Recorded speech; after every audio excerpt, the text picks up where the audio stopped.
وأن أحترم الدستور والقانون وأن أرعى مصالح الشعب. في أول جلسة لمجلس النواب السنة دي والقاعة مليانة أسماء وخطابات وتاريخ طويل، فجأة الأنظار كلها راحت لنائبة شابة واقفة بهدوء وثبات وهي بتأدي اليمين الدستورية، اسمها ريهام أبو الحسن.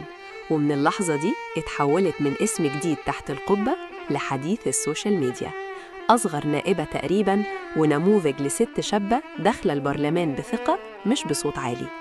ريهام اللي جاية من قنا، من قرية القلعة بمركز قفط، مش غريبة عن العمل العام، دي بنت النائب السابق أبو الحسن رمضان صديق، واحد من رموز الصعيد ورئيس رابطة أبناء قنا والأقصر.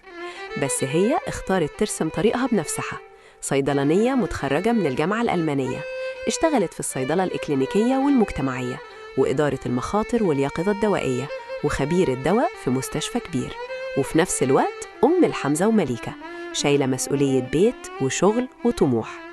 ولما دخلت البرلمان على قائمة مستقبل وطن ضمن القائمة الوطنية من أجل مصر ممثلة لقنا، قالت إن اللي جاي امتداد لعطاء عيلة بس بعقل جديد، أولوياتها صحة الناس، قضايا المجتمع وتمكين المرأة.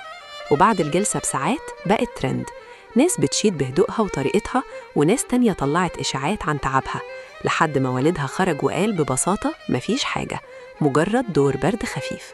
وكأن الحكاية كلها بتلخص صورة نائبة شابة داخلة السياسة بهدوء بس بثقل ومسؤولية.